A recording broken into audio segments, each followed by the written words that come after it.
forte. Tá.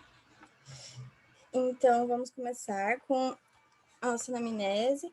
É uma paciente feminina, de 51 anos, casada, negra e do lar. E ela vem com queixa de bolas no corpo. Ela chega no ambulatório de dermato com queixa de nódulos subcutâneos disseminados, tanto em membro superior, inferior, pescoço, nas costas, virilha, e eritematosos e endurecidos, dolorosos e pruriginosos, com aparecimento há cerca de 2 semanas. Então, pegando dessa queixa, sem saber mais nada dessa paciente, nódulos subcutâneos, o que a gente pode pensar? Não passo o slide.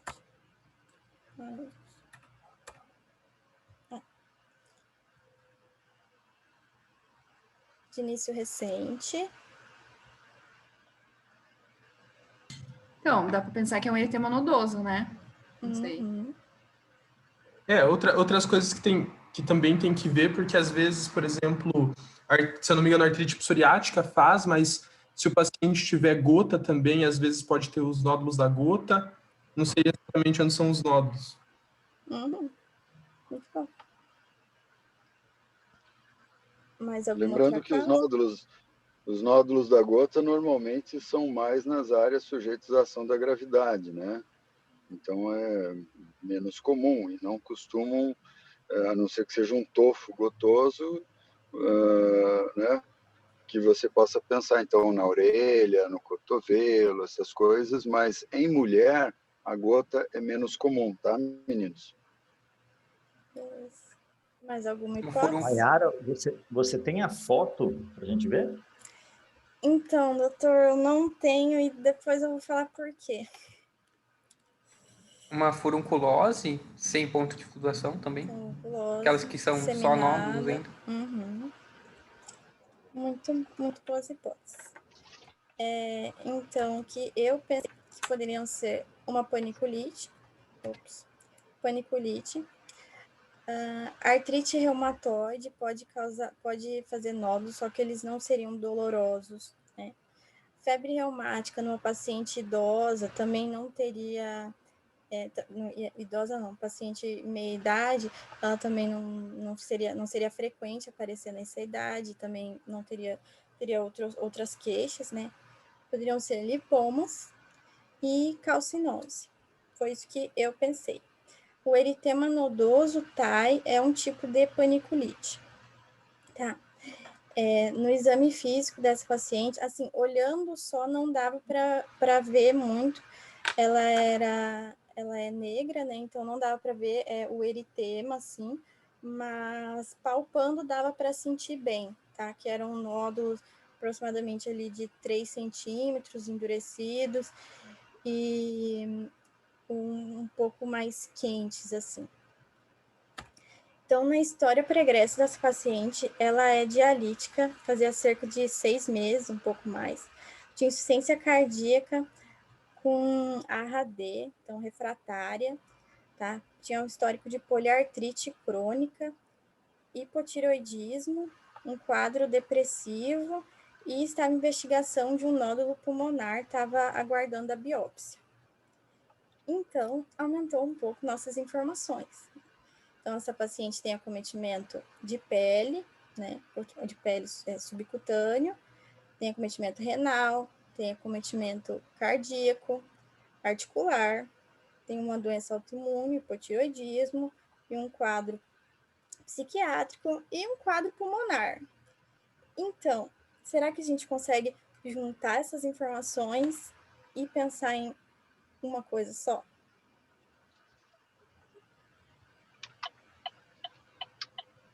Eu tenho quase certeza que essa paciente fuma também. Sim, doutor. Ela fuma.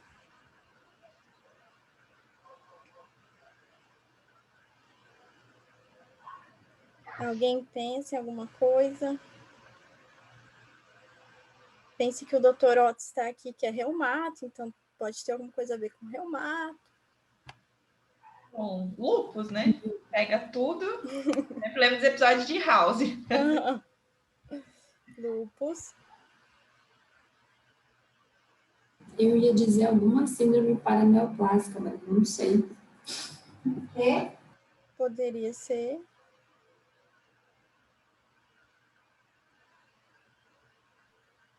Mas Alguma nenhum. púrpura. Púrpura, vasculite, isso. Então, pensando, ela já chegou ela já tinha o diagnóstico, né? Mas o que eu estava pensando é que o que poderia acometer pelo menos 2, 3 desses sistemas, né?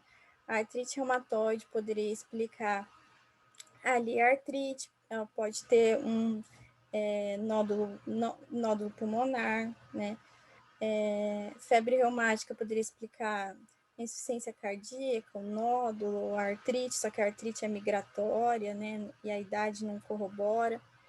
Esclerose sistêmica pode ter acometimento também articular, pulmonar, poderia ter esses nódulos, talvez não seriam dolorosos, não seriam desse jeito. Sarcoidose também pode ter nódulos, pode ter acometimento cardíaco, acometimento pulmonar, mas os nódulos são indolores e eles são mais localizados em membros superiores. Vasculites, aí tem muitas vasculites, né? Poderia pensar, por exemplo, na PAN, que é a poliangiite macroscópica, que faz a síndrome ali pulmão-rim, talvez uma manifestação cutânea estranha, ou Wegener, outras vasculites, Churg-Strauss, poderia ter esse acometimento de múltiplos sistemas, mas não foi isso que descobrimos. Amiloidose também, né, acometimento cardíaco e acometimento de pele, mas, como a Bia disse, pode ser lúpus, né? Então, essa paciente, ela tinha realmente lúpus, e agora eu vou contar um pouco da história dela. Meu objetivo é entender como os pacientes lúpus evoluem, tá? Fazer vocês entenderem como os pacientes lúpus evoluem, porque nós vamos no ambulatório e a gente vê, tipo, o paciente uma vez, né? E tem lá a história e tal, mas a gente não vê todo um processo de um paciente só, que como que ele coloca corticoide, desmama corticoide, coloca imunossupressor, tira imunossupressor. Então, a minha ideia é ver como isso acontece e como são os flares da doença e como lidar com isso. Todas as informações eu peguei de prontuários, então tem muita coisa que não tem, muita coisa que eu não vou saber, e daí até o Dr. Otto poderia me ajudar um pouco em alguns esclarecimentos. Tá? Então, a história dessa paciente aqui em Toledo começa em 2011, quando ela chega no ambulatório de reumato a primeira vez, e ela tinha o diagnóstico de lúpus há mais de 20 anos. Então, ela teve diagnóstico de lúpus com 20 anos, mais ou menos. Ela estava sem acompanhamento fazia 5 anos, mais ou menos, e quando ela abriu o quadro, ela teve mialgia, manchas eritematosas na pele, alopécia, crises convulsivas, rash malar. E ela também teve uma trombose em membro superior, que eu pessoalmente nunca vi, derrame pleural, também há cerca de 10 anos, e ela estava em uso de ginkgo biloba, sinarizina, prednisona 5 mg e AS.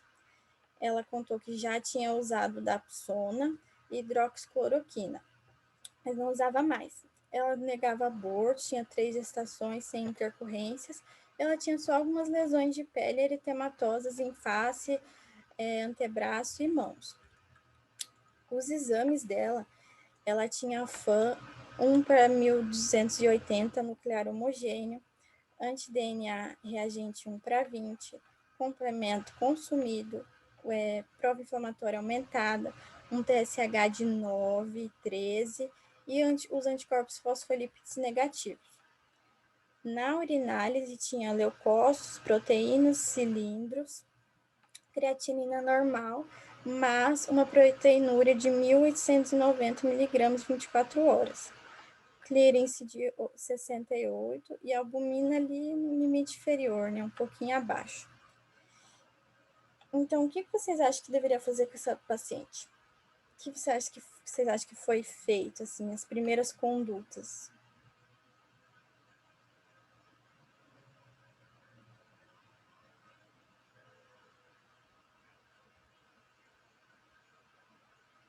Alguém?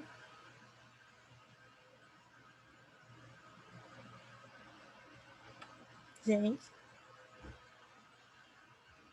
Não? Tá. Então, primeiro, né, para o tratamento de lúpus, todo mundo usa hidroxicloroquina. Para o tratamento aqui do hipotireoidismo, né, começou com levotiroxina, e como ela tá com essa proteinúria, começar um antiproteinúrico, né, então foi iniciado enalapril, e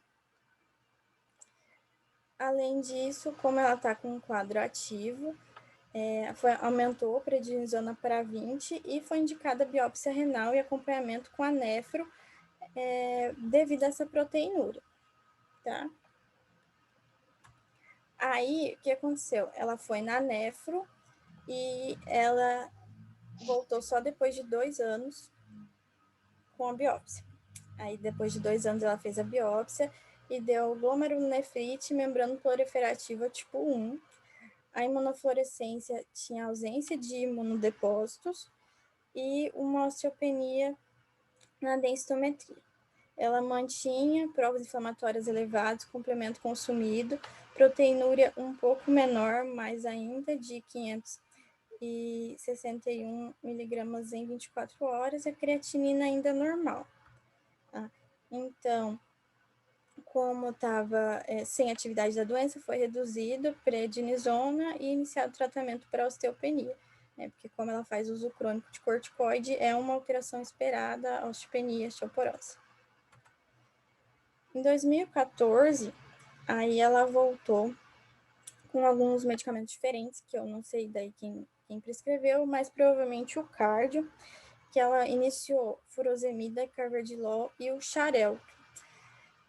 Eu não consegui entender por que ela iniciou o xarelto. Eu pesquisei e ela tinha os anticorpos antifosfolípidos negativos. Eu não sei se foi por causa da história de trombose em membro superior, há 10 anos atrás.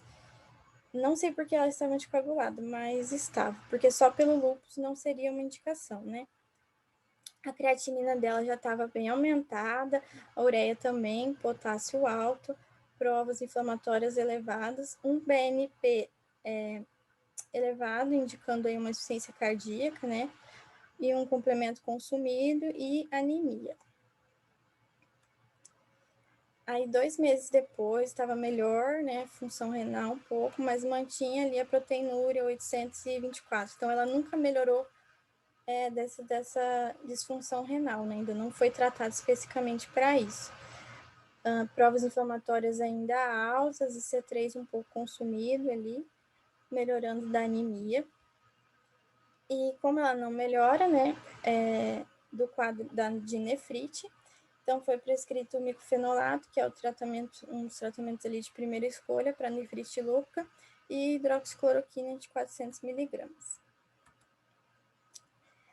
Aí, aqui em 2014, aí ela abandonou o tratamento e voltou de novo só em 2016. Daí ela já estava com queixa de dispneia aos pequenos esforços, e daí tem vários fatores que poderiam estar contribuindo para essa dispneia, né? Ela já tinha ali uma insuficiência cardíaca, tabagista, então na Espiro já vinha um distúrbio obstrutivo severo, e ela estava em uso de azatioprina, não usava mais micofenolato, começou a usar digoxina e pela pneumoclenil e salbutamol. A proteinúria dela aumentou, estava 1.377, creatinina também aumentou, ureia alta, o TSH, embora com a levotiroxina de 50, TSH ainda estava 10, o PCR alto e a albumina baixa.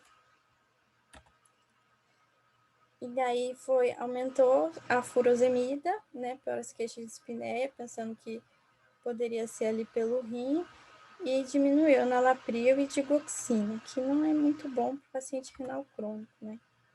Então, em 2016, ela tinha esse eco, com fração de ejeção de 56 e uma disfunção só diastólica, pressão de artéria pulmonar um pouco alta e uma miocardiopatia dilatada, né? Estava dilatado o átrio esquerdo, ventrículo esquerdo. Em 2018, ela ainda estava usando a azatioprina, potássio um pouco alto, mantinha ali uma anemia, né? E daí uma curiosidade que, conversando com a Cá da nossa sala, que ela contou para ela no hospital que ela comia terra. Ela repôs já sulfato ferroso, mas ela sentia muita vontade de comer terra.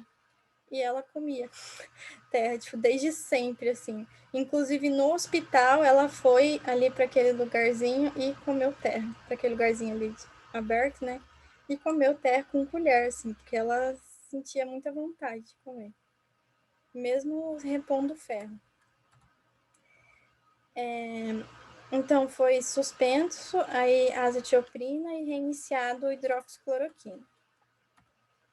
Aí, em 2019, ela continua com dispneia, teve muitos internamentos na UPA, assim, tipo, 2 por mês, assim, por dispneia. Vocês estão falando alguma coisa aqui? Isso. E ela estava já com um quadro depressivo e inapetente. Tá?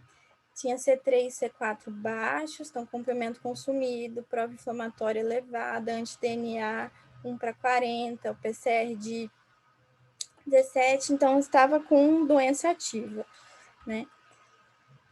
Não tá passando. Aqui. Então, nessa consulta foi reiniciado o prednisona, né? Já que estava com doença ativa e prescrito fluoxetina para esse quadro depressivo. Aí, 3 meses depois, ela internou de novo por anasarca, estava com congestão ali pulmonar, o eletro sem alterações agudas, estava com a ureia bem aumentada, com a albumina baixa, estase jugular e edema inferior, distensão abdominal. E daí foi iniciado o desmame da PRED, porque a PRED pode contribuir para esse quadro de anasarca, eu acredito, e aumentado mais a furosemida para 120 miligramas por dia.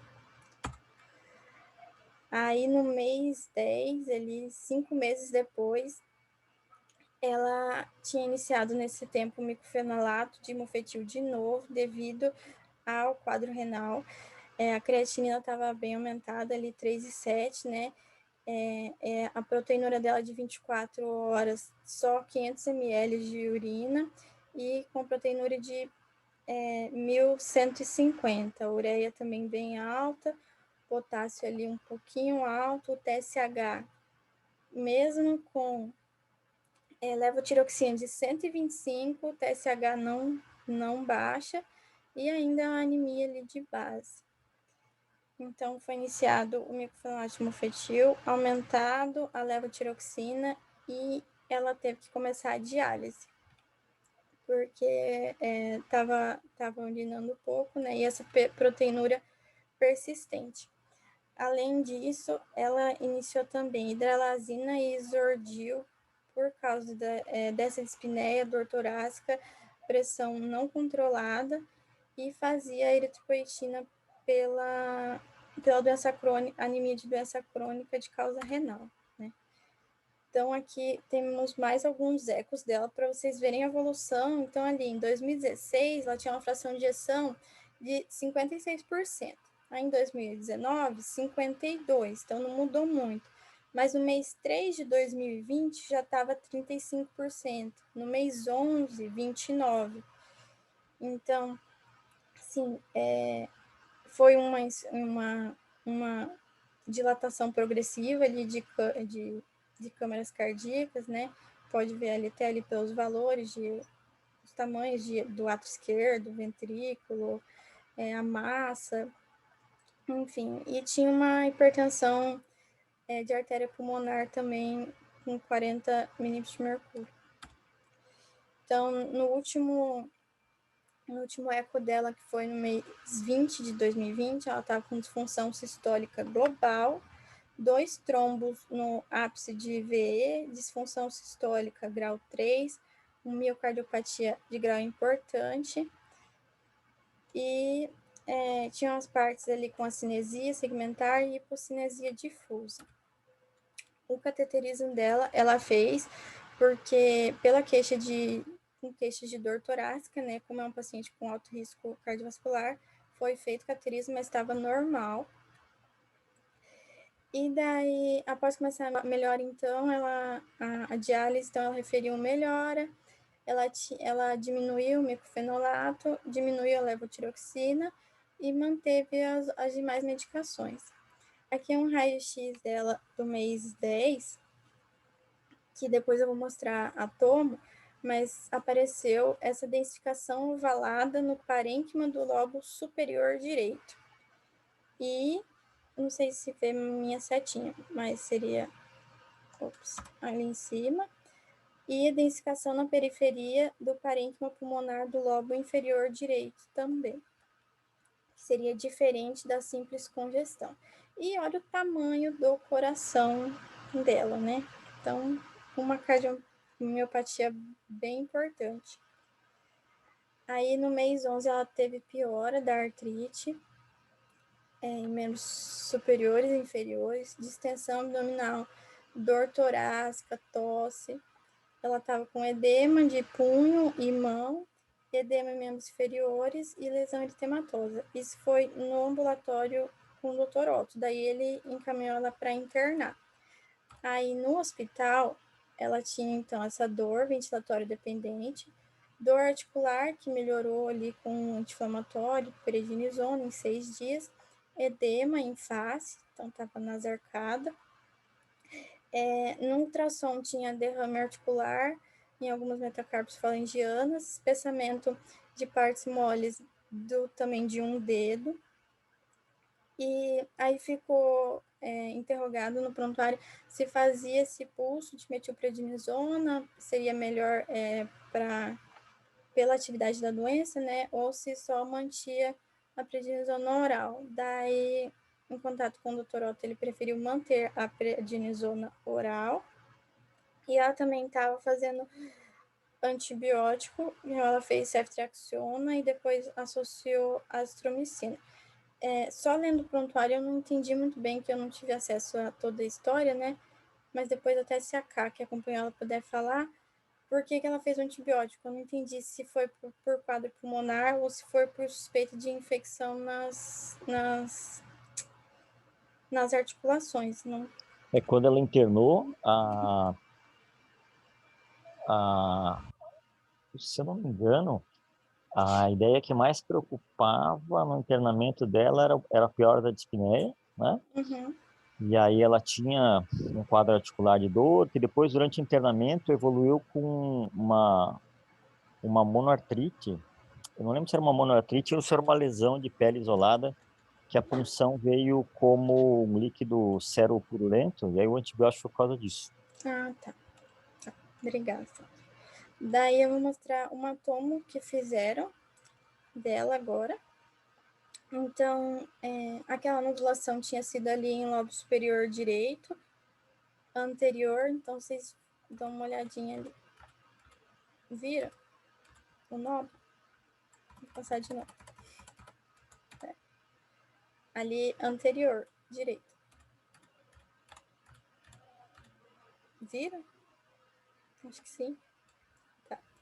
Então, esse nódulo era uma opacidade não calcificada, alongada, de 25 por 15 milímetros, campo pulmonar superior médio do pulmão direito, que poderia ser processo inflamatório ou infeccioso ou telectasia redonda, mas não podia afastar a possibilidade de neoplasia.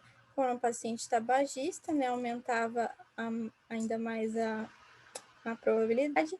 Tinha ali um pequeno derrame pleural, foi encaminhada para o CEONC para fazer a biópsia. E daí chegamos ao quadro atual, que ela foi em uma consulta com a dermatologia, que eu estava acompanhando, com esses nódulos disseminados. Aí solicitamos então uma biópsia de pele, e daí a biópsia pulmonar, ela contou pra gente o dia que foi fazer a biópsia, que esse nódulo pulmonar, que ela fez a biópsia, ela chegou no C1 buscar o resultado, e eles falaram que eles perderam a biópsia, e ela teria que fazer outra. Então, pensa um paciente com todas as comorbidades, teria que fazer outra biópsia pulmonar, porque o local perdeu a biópsia. Eu fiquei muito chateada, eu imagino ela também, né? Mas, enfim. Porém, não deu tempo de fazer outra, porque ela faleceu na semana seguinte. E daí, por isso que não tem fotos dela, porque eu iria ver ela novamente, né? Mas ela não aguentou. Ela provavelmente teve uma parada, foi em casa mesmo, né? E ela estava descompensando bastante, então não deu tempo de otimizar o tratamento e para ver se ela melhoraria. Fiquei meio chateada. Então, tá. Daí ontem chegou o resultado da biópsia de pele, e daí, né, o que temos? Esperávamos uma paniculite lúpica, e realmente é uma paniculite, porém, com pesquisa de fungos positivos para paracoco. E daí, o que era? Né? Era paracoco? Não sei, fui pesquisar imagens de paracoco, não vi nenhum quadro que parecia assim, de nódulos disseminados. Eu não sei, doutor, não sei se vocês já viram alguma coisa assim, doutor Renê, doutor Otto, mas eu não achei nada. Como ela é renal crônica e teve uso de múltiplos imunossupressores, eu não estou dizendo para você que isso é paracoco, né? Uhum. Mas o que a gente vê com muita frequência é manifestações infecciosas muito diferentes nos imunossuprimidos, que se via muito nos HIVs antigamente, que não se vê mais agora, a gente vê nos renais crônicos, nos pacientes da reumato, nos pacientes da hemato, né? Uhum. Então, eu não sei te dizer. Eu também não sei, viu? Eu achei uma surpresa, né? Foi um plot twist. Meio um pouco atípico, mas aquela imagem pulmonar é que foi a grande pena, né? Daí eu fiquei pensando. Nos daria, então, um diagnóstico final dessa paciente, né? Uhum. Eu acho que, assim, no mínimo entrar em contato com laboratórios, explicar a situação e tal, mas eu acho que aí é um ponto de partida para você pensar exatamente nisso, né? Que é um paciente imunodeprimido. Mas aí, com paracoco, caramba, eu vou ter que voltar aos bancos de estudo aí, porque realmente, para mim, é uma surpresa não conheci. enorme. E essa paciente, obviamente, faleceu das complicações cardiológicas, né? Eu acho que ainda a parte cardiológica que a levou, né?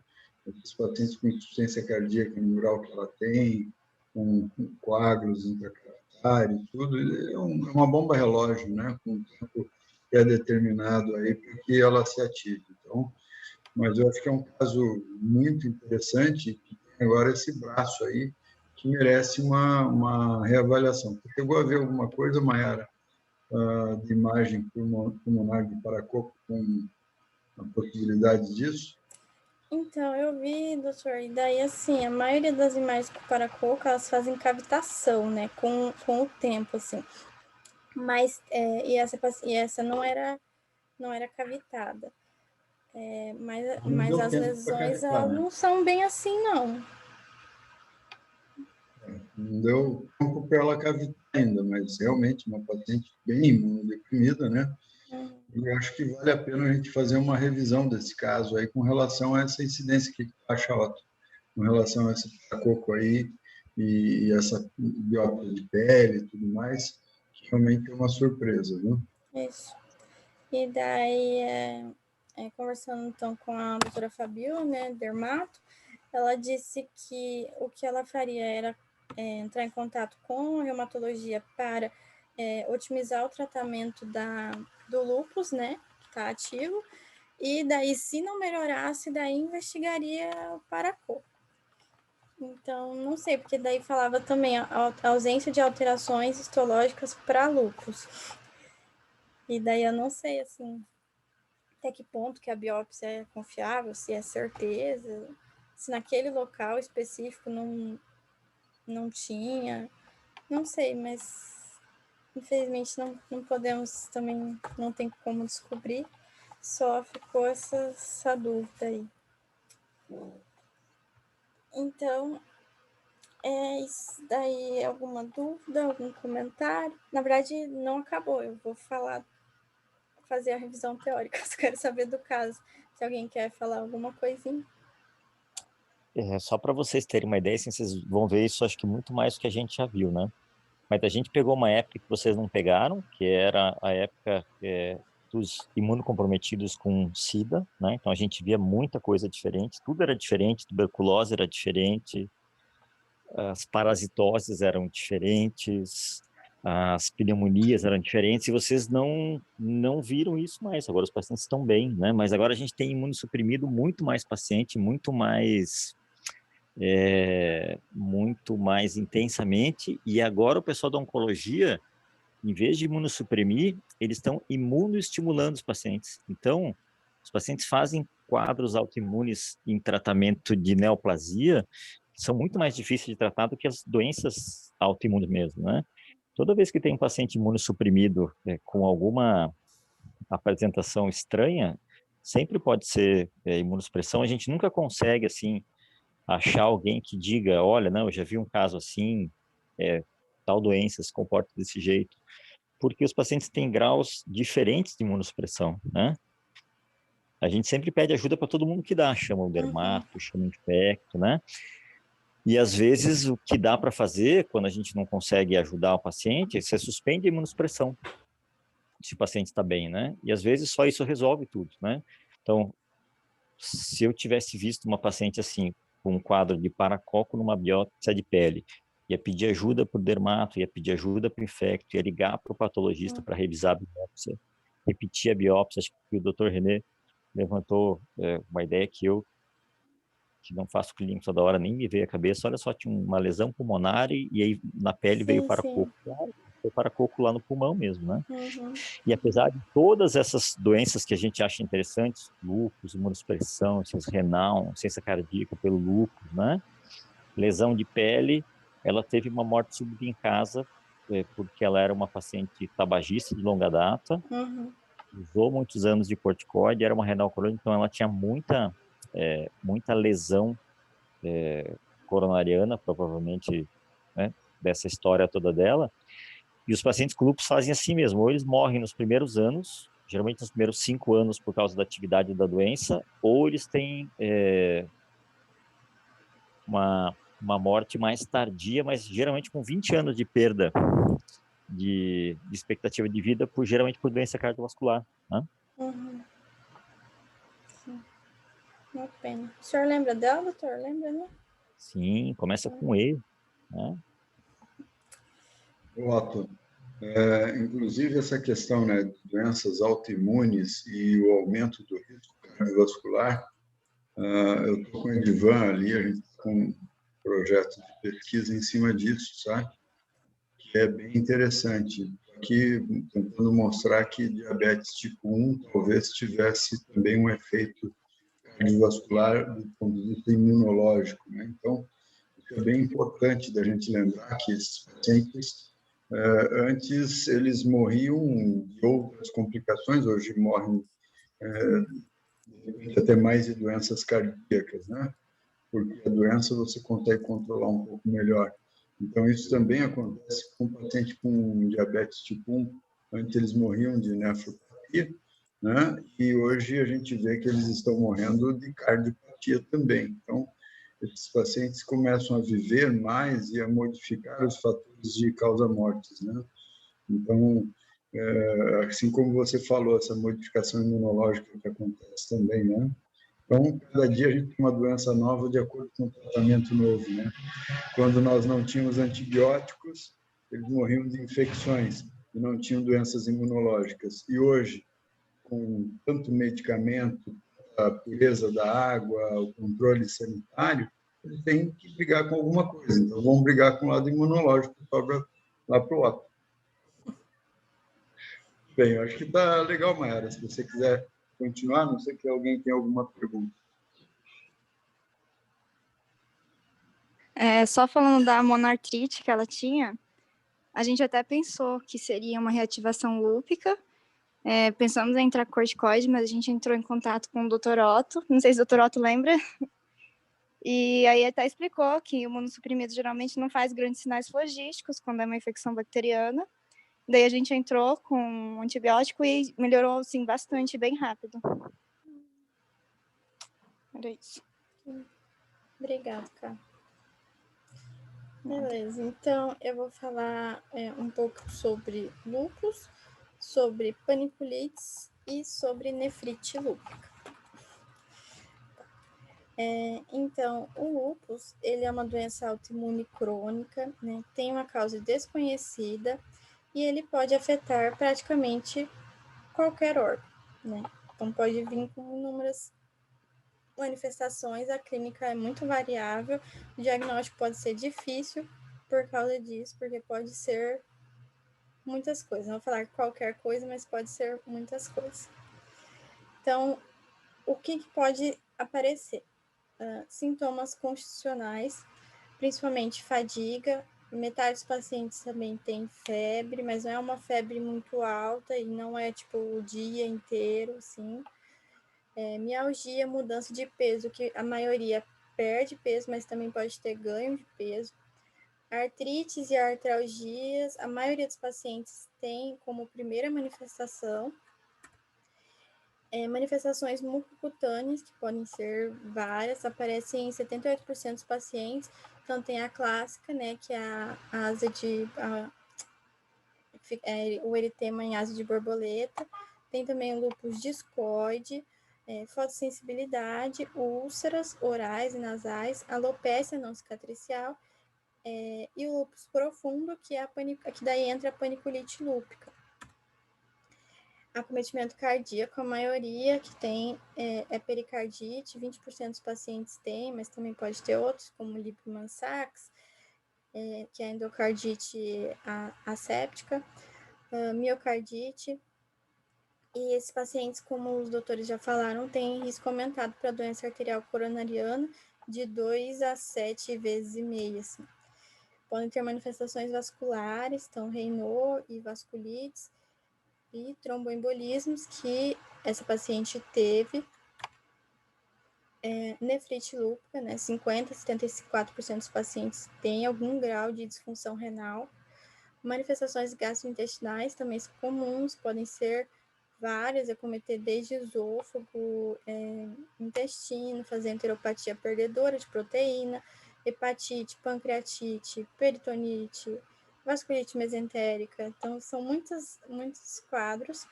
Tem também um quadro pulmonar, que a maioria faz pleurite, mas também podem ter outros, como pneumonite, doença pulmonar intersticial, hipertensão pulmonar, que ela também tinha, mas provavelmente secundário ao quadro cardíaco, né? Síndrome do shrunken lung, que é o pulmão encolhido, hemorragia alveolar.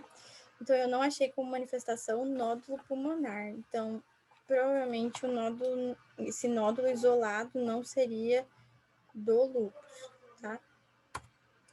E sintomas neuropsiquiátricos também, metade dos pacientes têm, daí pode ser disfunção cognitiva, delírio, psicose, podem ter transtornos orgânicos, então convulsão, cefaleia, neuropatias periféricas, distúrbios do movimento, meningite, anemia de doença crônica, que ela também tinha, também é muito comum. Tem anemia hemolítica autoimune também, que é bem característica, mas ela é mais rara. E você podem fazer trombocitopenia e leucopenia também, né? Então, entra aí no diagnóstico diferencial das pancitopenias. E 32% deles também fazem linfonodomegalia, quando tem os flares, e esplenomegalia.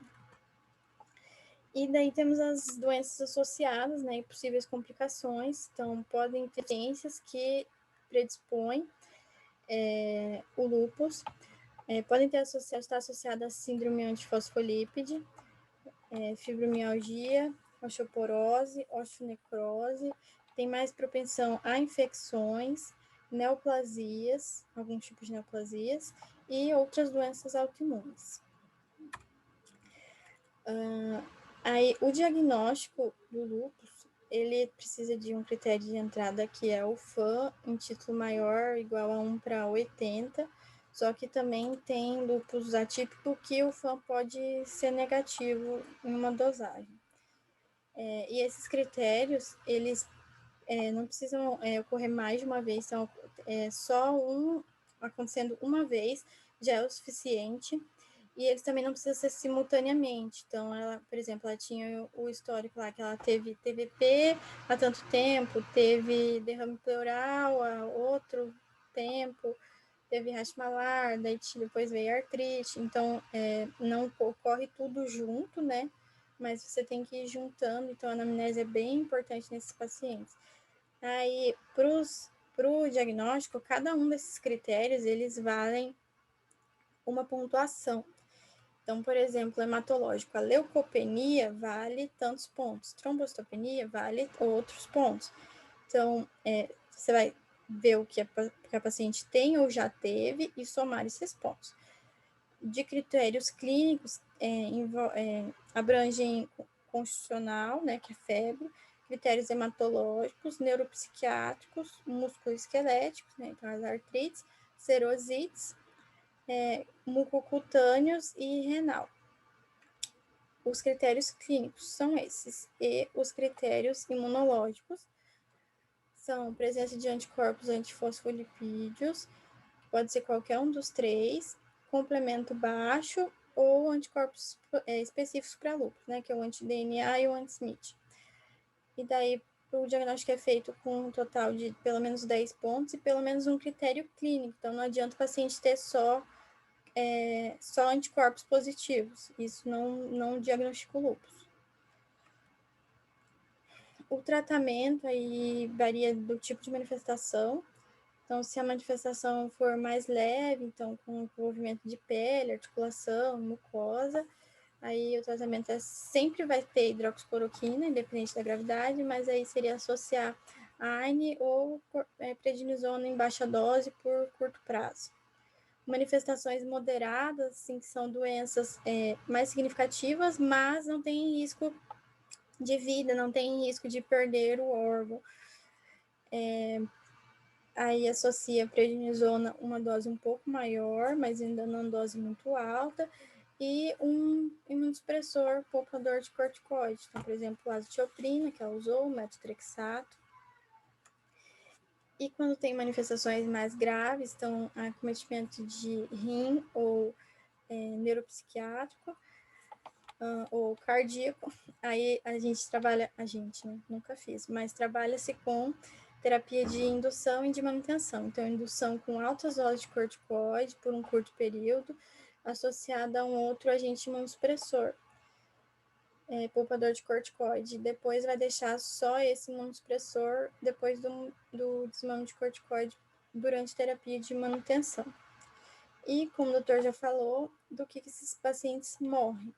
Eles morrem pelo lúpus mesmo, ativo, então 25% deles morrem por nefrite lúpica ou por acometimento de múltiplos órgãos, por cardiopulmonar, hematológico, né, então pancitopenia ou neurológico, morrem por tromboembolismo, então por AVE, por TEP, infarto, por infecções, né, bacterianas, principalmente pneumonias, mas também com foco abdominal e urinário, infecções fúngicas e virais em iguais prevalências, por neoplasias ou outros, né, incluindo sangramento gastrointestinal, causas obstétricas, né, principalmente quando associada a síndrome antifosfolípide, tem muito abortos, tem vários abortos, né? Pode ter hemorragia, e por causas suicídio e causas cirúrgicas.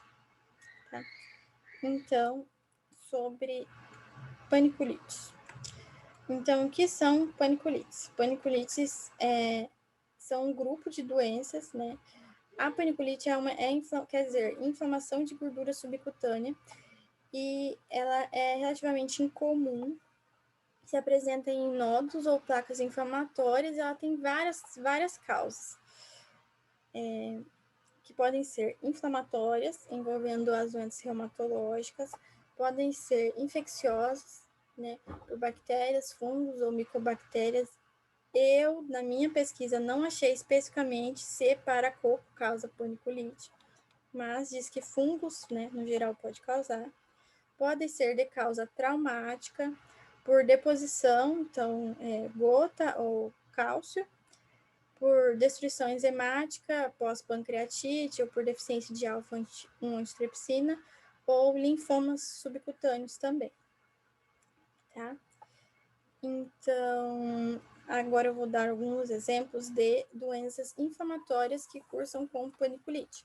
E vocês vão ver que é tudo muito parecido, porque é subcutâneo, né? Então, tem que ver principalmente a localização, dá para diferenciar um pouco, se tem alguma outra condição associada, se é doloroso ou não, se ulcera ou não, tá? Então, a Thay tinha falado lá de eritema nodoso. Eritema nodoso, ele acomete mais mulheres jovens e são nódulos dolorosos nas pernas que não ulceram, pode estar associado a atralgia, febre, mal-estar, e eles remitem espontaneamente, mas podem recidir, recorrer. E tem relação com faringite estreptococci, que é a principal causa identificável, porque tem muitas outras causas não identificadas, né? E ele se manifesta assim, como nódulos eritematosos, que são mais palpáveis do que visíveis, né? E eles acometem principalmente membros inferiores, tá? Essa é a lipodermatosclerose. A gente estudou isso na vascular, que é aquela perna que fica em garrafa de vinho. Ela está associada à insuficiência venosa. E ela é uma outra cara da panicolite, que não é nódulo, mas é em placa. São placas endurecidas, eritematosas, edemaciadas e com hiperpigmentação. Aqui uma outra cara da panicolite, que são aquelas que ulceram. Então, esse é o eritema induratum, que acomete mais mulheres jovens, à meia-idade, e ele faz nódulos na parte posterior das pernas. Então, temos estágios iniciais, né, que ainda não ulcerados, parece bastante, se você vê assim, eu falaria assim, eritema nodoso, nessa imagem aqui de baixo, porque era o único que eu conhecia. Mas não, porque o eritema nodoso ele não ulcera, esse eritema induratum ele ulcera e pode estar associado com tuberculose, tá? A poliarterite nodosa, que é preferencialmente cutânea, mas também acomete outros sistemas, ela é uma vasculite primária dos vasos ali do septo da gordura subcutânea. Então, tem essas imagens ulceradas, mas elas também, antes de ulcerar, elas fazem só aqueles nódulos, são dolorosos também, e só que depois eles também evoluem para ulceração. E tem associação com o livedo racemoso, que, não sei se todo mundo sabe, então vou falar, mas a diferença, para diferenciar o livedo racemoso do livedo reticular, é que o livedo reticular, ele fecha polígonozinhos, e o livedo racemoso, ele não fecha. Ele é um livedo que ele é aberto, ele é desorganizado, assim, não é igual o reticular, que ele é todos, assim, bonitinho, né? E pode ter sintomas sistêmicos também, associado aqui nessa poliarterite. E a panicolite lúpica, ela é bem comum, então vocês podem ver aqui que é mais palpável, né, do que visível, dá para ver só umas áreas mais arroxeadas, ali a outra imagem de baixo tem umas imagens mais eritematosas, e em cima mais atrofiados, porque é característico da paniculite lúpica uma lipoatrofia desfigurante após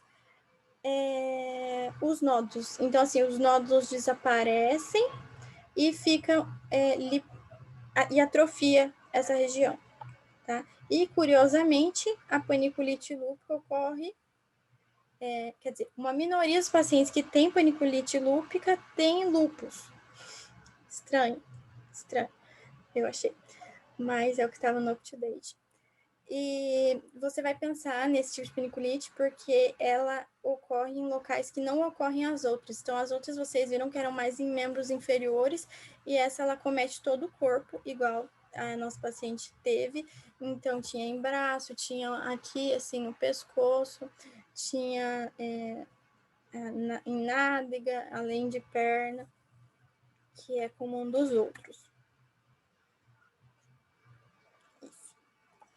E, para finalizar, eu vou falar rapidamente da nefrite, só para entender um pouco do tratamento, tá? A nefrite lúpica, ela vai acontecer em cerca de 50% dos pacientes, sendo clinicamente evidente. Mas a maioria dos pacientes com lúpus vão ter alguma evidência de acometimento renal. Não necessariamente vão ter nefrite lúpica. A maioria começa já no início do curso da doença e cerca de 10% dos pacientes com nefrite lúpica vão chegar em estágio terminal da doença, chegando à diálise. Quando que vai pensar em nefrite lúpica? Quando tem hematúria persistente, presença de cilindros na urinálise, proteinúria, creatinina sérica elevada, e o que a gente sempre se pesquisa é o título de anti-DNA e os níveis de complemento, que eles estão relacionados à atividade de doença renal. O diagnóstico é feito pela biópsia, então todo paciente com suspeita precisa fazer biópsia. É diferente das glomerulonefrites, que algumas a gente tenta tratar primeiro, e daí se não melhora, vai para biópsia. Não, nefrite lúpica tem que fazer biópsia, porque são 6 classes com prognósticos diferentes, com tipos de tratamento diferentes, tá? Então, quando indicar essa biópsia? Quando a proteinúria foi maior que 500 mg por dia, quando tem hematuria ou cilindros, e quando a creatina, tem esse aumento da creatinina e não tem outra causa. Tá? Então, a classificação, a mesangial mínima, que é a classe 1, ela é raramente diagnosticada porque ela é assintomática, ela não tem proteinúria, a creatinina é normal. A tipo 2 já pode ter hematúria e proteinúria, mas não são todos. Não precisa de tratamento, tem bom prognóstico. A tipo 3 é membrana proliferativa focal. Ela tem hematúria e proteinúria, pode ter hipertensão, síndrome nefrótica, e elas caracteriza por a microscopia de luz ter menos de 50% dos glomérulos afetados. É importante porque isso diferencia da tipo 4, que é a membrana proliferativa também, porém com mais de 50% dos glomérulos afetados. Porém, isso na microscopia de luz, porque na imunofluorescência, tanto a focal quanto a difusa tem um envolvimento quase difuso dos glomérulos. A tipo 4, infelizmente, é a mais grave. Infelizmente, eu digo porque é a mais comum. Era o tipo que essa paciente tinha. Ela não tinha hematúria, mas tinha proteinúria, síndrome nefrótica, hipertensão, hipocomplementemia, especialmente de C3, que era também o que ela tinha, e níveis elevados de anti-DNA. E o anti-DNA teve períodos que ele vinha 1/20, 1/40, tinha períodos que eles vinha negativo. Então, isso dá para ver, tipo, pelo caso, que realmente está relacionado com a atividade da doença renal. E daí os outros tipos tem a membranosa, que cursa com síndrome nefrótica, a creatinina pode estar normal, um pouco aumentada, e esse tipo é curioso porque ele pode aparecer sozinho. Então, a pessoa pode não ter nenhuma outra manifestação de lúpus e ter só essa nefropatia lúpica membranosa. A tipo 6 é esclerosante avançada e o prognóstico é ruim. Na verdade, ela é uma sequela dos outros tipos que fizeram uma reação inflamatória ali e os glomérulos estão todos cicatrizados, esclerosados, né? Então, tem fibrose ali global dos glomérulos. O tratamento especificamente dos tipos membranoproliferativos é com imunossupressão e ele está indicado para todos os pacientes. Todos os pacientes têm indicação de fazer imunossupressão pela doença renal. O objetivo é resolver a atividade inflamatória e imunológica, mas nem sempre vai ter uma resposta completa, né? Infelizmente. Então, também é feito com indução e manutenção, porque ele entra lá antes no tratamento que eu falei, entra como um tratamento de doença grave. Então, a indução é com corticoide, mais ciclofosfamida ou micofenolato de 3 a 12 semanas, mais ou menos. O que foi dado para ela foi o micofenolato e manutenção da micofenolato ou azatioprina por 12 a 24 semanas, mais ou menos. Pelo prontuário, eu não sei se ela chegou a fazer esse tratamento por esse tempo, porque ela, como eu falei, ela desistia bastante do tratamento, né? E daí, o problema é que muitos desses pacientes, quando tiram, como foi o caso dela, quando tiram a imunossupressão, aí recidiva a doença renal, tá? Então, diminuindo ou tirando, 50% dos pacientes têm recidiva. Minhas referências. E era isso. Pronto, acabei. Tem alguma pergunta? Se vocês não tiverem perguntas, eu tenho perguntas para o Dr. Otto. Acho que o caso foi bem legal, né? Um caso bem completo. De parabéns, o caso está bem bonitinho e é um caso que vocês conseguiram trazer os dados possíveis ali, né, dela. O Otto é que pode dar alguma crítica maior sobre o caso, porque ele já acompanhou, então pode ser ali a crítica necessária com relação a isso. Mas eu gostei porque é uma revisão de um assunto importante, de um tema relativamente comum nos ambulatórios, né, de reumatologia. Ele traz um compêndio do que é a vida de um lúpico, né? E para não dizer que não falei das flores, teve um aumento na dose de levotiroxina, né? Uma Essa dose era uma um pergunta, pouco acima, isso. Que era uma dose um pouco acima do fisiológico, e que normalmente o que acontece? Esses pacientes, eles acabam não aderindo tanto a tanto medicamento para tomar, que tem uma hora que eu acho que eles enchem o saco. Eu acho que é má aderência.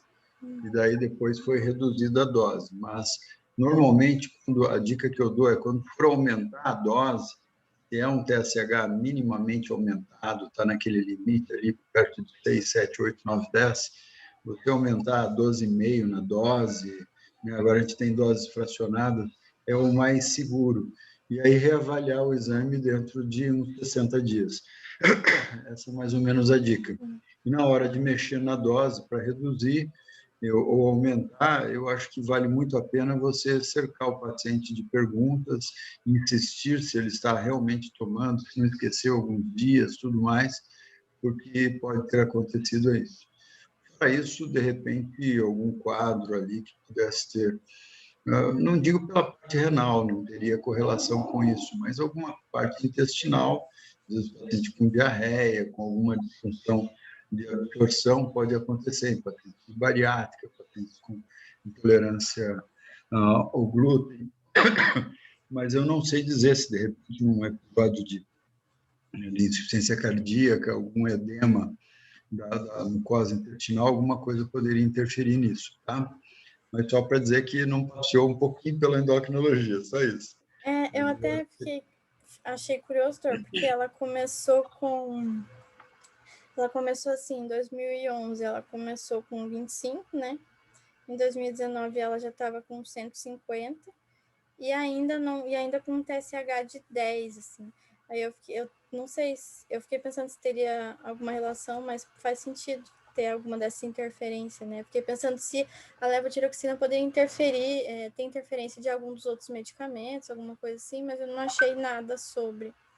Você pode ter interferência com sertralina, com cálcio, né? Que às vezes os pacientes fazem uso de cálcio simultâneo, sulfato ferroso também são algumas substâncias. Lembrando aquela história do jejum, né? Que é importante. Então, um paciente utilizando um antiácido também pode ter alguma interferência aí ou usar algum medicamento que vai mexer no pH. Então, isso pode ter alguma interferência, sim, tá? Mas essas são as interferências mais comuns que a gente vê. E a doença autoimune, ela é imprevisível, né, e associada. Então, o lúpus com hipotireoidismo é mais do que comum, é quase que uma regra, né? Então, esses pacientes realmente têm com muita frequência tireoidite de Hashimoto. E, prof, quando ela foi para diálise, daí ela reduziu a dose para 50, né? Tem a relação? Não, Mayara, eu não estou acostumado a ver paciente de diálise uma redução de dose tão importante assim. De repente, a Karina pode me dar alguma luz disso, mas eu não me lembro. Eu não me lembro de ter necessidade de redução de dose dessa forma, porque realmente é incomum. Doutor Otto, quer falar alguma coisa? Posso fazer minhas perguntas para o senhor? Sim, está à vontade. Então, eu fiquei com algumas dúvidas do caso. Por exemplo, se o senhor sabe por que ela anticoagulava, porque não falava de arritmia, aí eu não sei se seria pela trombose prévia, porque ela teve um trombo, 2 trombos ali cardíacos, mas o diagnóstico dos trombos foi depois.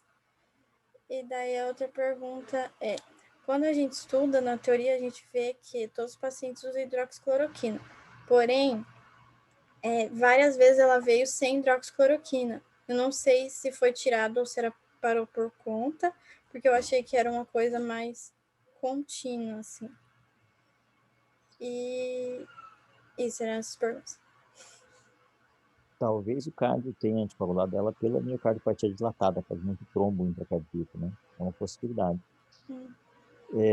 E a cloroquina, para a gente é assim, olha, paciente lúpico que toma cloroquina tem menos morbimortalidade. Então, para a gente faz sentido. Para o paciente, mas como assim eu tenho menos morbimortalidade? Eu estou sempre ruim, vira e mexe, minha junta dói, vira e mexe, minha junta dá problema. Cadê todo esse feito, né? De melhorar que esse remedinho tem que o médico fala que eu nunca posso parar de tomar, né? É que quando você pega grupos de pacientes, e a gente vê isso nos trabalhos, faz sentido para a gente, né? Diminuir a mortalidade em 10% para a gente é grande coisa, diminui morbidade pela metade para a gente é grande coisa, mas para o paciente não faz muito sentido. Ele só adere à cloroquina mesmo quando toda vez que ele para de tomar, ele tem atividade de alguma maneira. Então, o paciente que tem atividade de pele, que melhora bastante com cloroquina, esse não para de tomar nunca. Ele para de tomar e o castigo é imediato. Agora, aquele paciente que a gente passou hidroxicloroquina, porque a gente acredita que a gente vai melhorar o prognóstico dele, é igual você passar simvastatina para quem tem fator de risco para doença cardiovascular. Para ele, você falou isso para ele, mas, não, poxa vida, não vai ser esse churrasco que vai me fazer mal, não vai ser esquecer o remédio que vai me fazer mal. Então, a aderência de tratamento crônico é ruim para toda doença, né? A não ser que você tenha um castigo instantâneo. Senão, por que os pacientes aderem muito bem à prednisona 20 miligramas quando eles têm, por exemplo, um quadro sequelar do Hansen, né?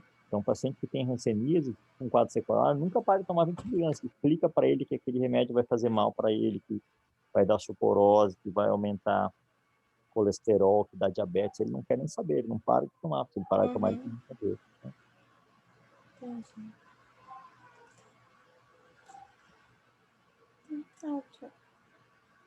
Alguém ficou com alguma dúvida? Do caso?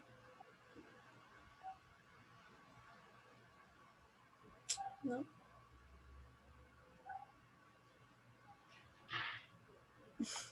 Então tá, Muito bem. acho que foi isso, então. Encerrar a reunião, né? E depois no grupo a gente pode se reunir de novo. E só peço desculpas aí que hoje eu entrei um pouco tarde porque estava com os pacientes mais complicados aí, tá? Mas parabéns a todos aí e obrigado pela presença da Prof. Karina, do Prof. Otto. Foi essencial aí, realmente eu ia nadar de braçada ao contrário, contra a maré, né? Então, é ótimo ter a presença de vocês e engrandeceu demais a discussão, né, Mayara? Que bom, muito obrigado. Obrigado, doutor Otto, por ter conseguido vir. Imagina, obrigado a vocês pelo convite, é um prazer. Parabéns pela apresentação. Obrigada. Tchau, gente. Boa noite, então. Tchau, boa noite.